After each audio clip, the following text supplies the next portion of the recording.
장영 씨는 서울에서 막내딸로 태어났습니다.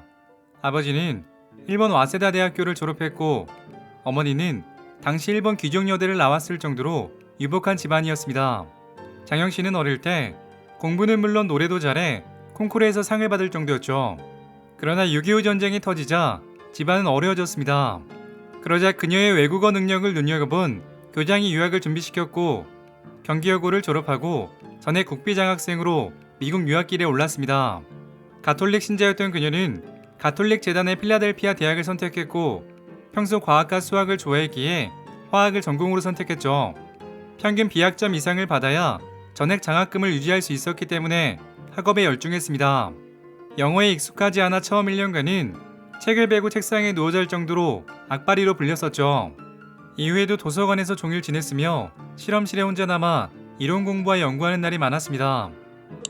결국 1959년 우수한 성적으로 대학을 졸업할 수 있었죠.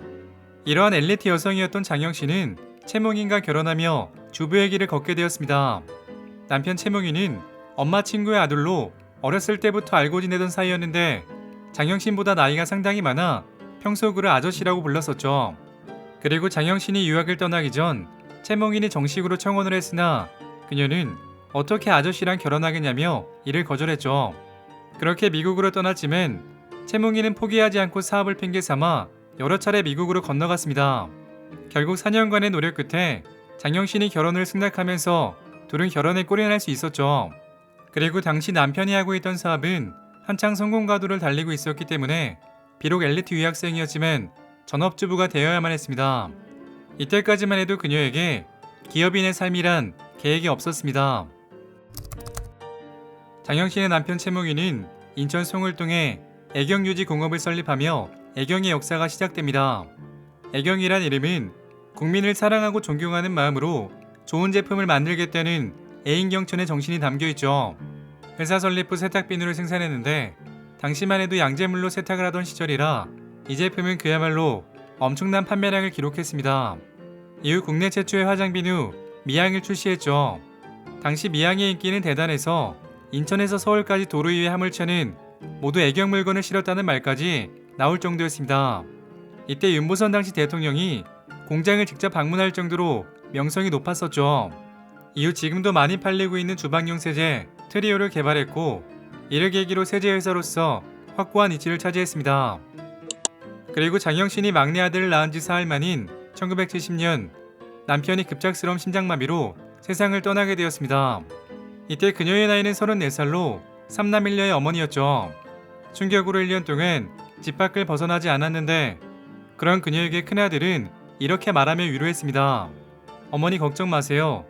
학교 앞에서 뽑기 장사하면 될 거예요.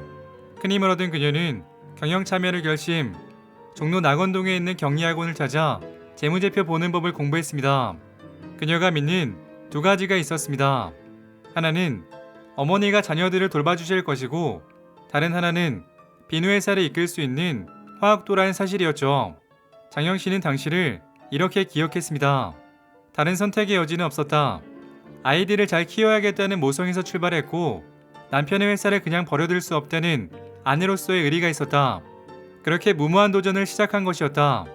그렇게 경영에 뛰어들려고 하자 친정과 시댁 식구들은 암탉이 울면 집안이 망한다며 이를 만류했습니다. 심지어 당시 애경에서 사장을 맡고 있던 친오빠는 여자 밑에서 일할 수 없다며 회사를 나갔습니다. 다른 임원들 또한 같이 일해달라는 그녀의 부탁을 외면한 채 애경을 떠나갔죠. 장영 씨는 그때를 이렇게 기억했습니다.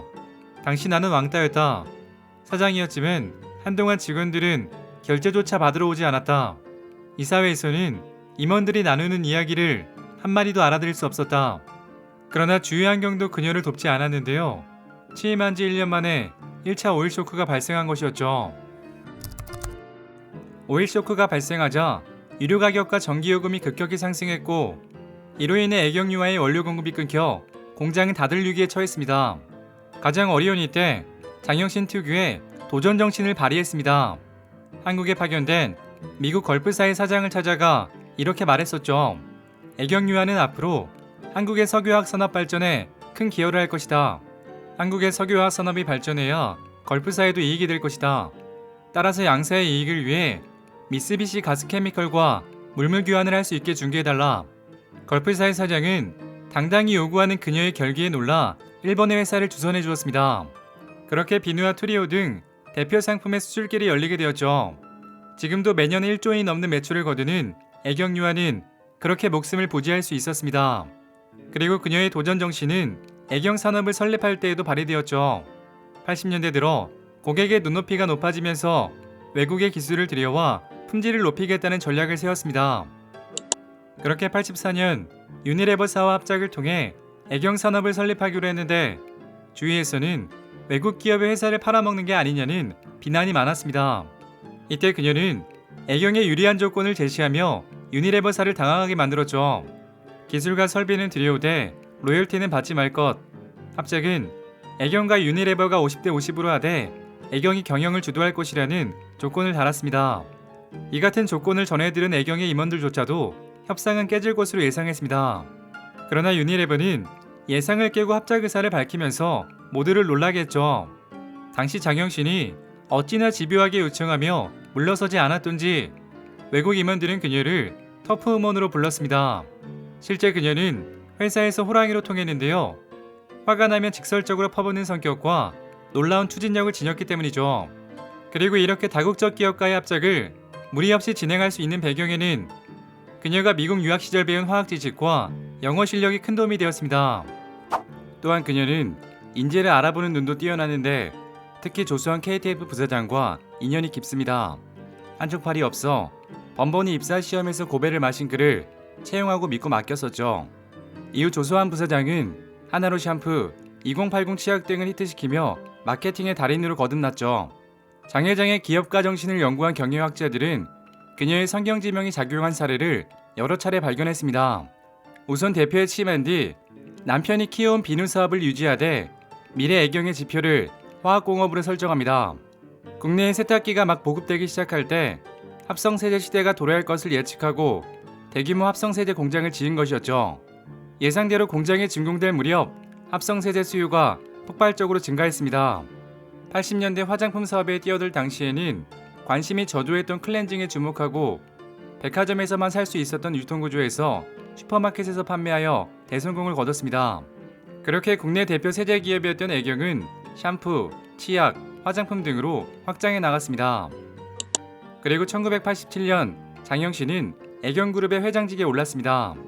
주부 경영의 신하라는 타이틀이 붙게 된 것도 이 무렵부터였죠. 자신이 평범한 주부에서 경영인으로 성공할 수 있었던 비결에 대해 이렇게 말했습니다. 내 아이의 엄마였기 때문에 주부 CEO로서 성공할 수 있었다. 많은 대기업들이 무너졌던 외환위기도 무사히 넘겼습니다. 외환위기 전 이미 조직 개편을 마무리했으며 협력사였던 일본 기업들의 도움을 받기도 했죠. 이들이 낮은 이자에 빌려준 자금으로 유동성 위기를 피할 수 있었습니다. 여담으로 장영신은 국회의원에 당선되기도 했습니다. 그러나 당선 무효를 요구하는 소송에 휘말렸고 결국 1년간의 정치인 생활을 마무리했죠.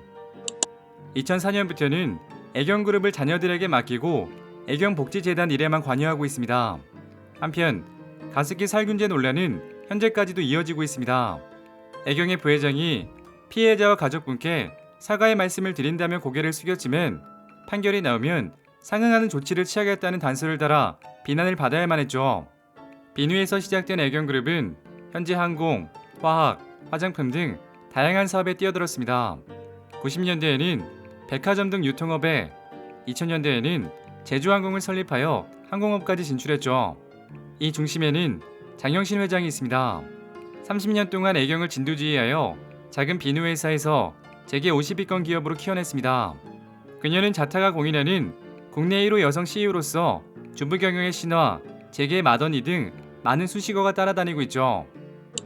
장 회장이 후배 기업인들에게 남긴 말을 끝으로 이야기 마치겠습니다. 성공한 사람들의 공통점은 남보다 강하거나 남보다 잘난 것이 아니라 그 길이 아니면 안 된다고 믿고 묵묵히 노력하는 것이다. 긍정적 생각으로 꾸준히 노력하면 어떤 어려운 목표도 이룰 수 있다는 믿음을 경험으로 확인했다. 오늘 이야기는 여기까지입니다. 재밌게 보셨다면 구독과 좋아요 부탁드립니다. 지금까지 역사비디오였습니다.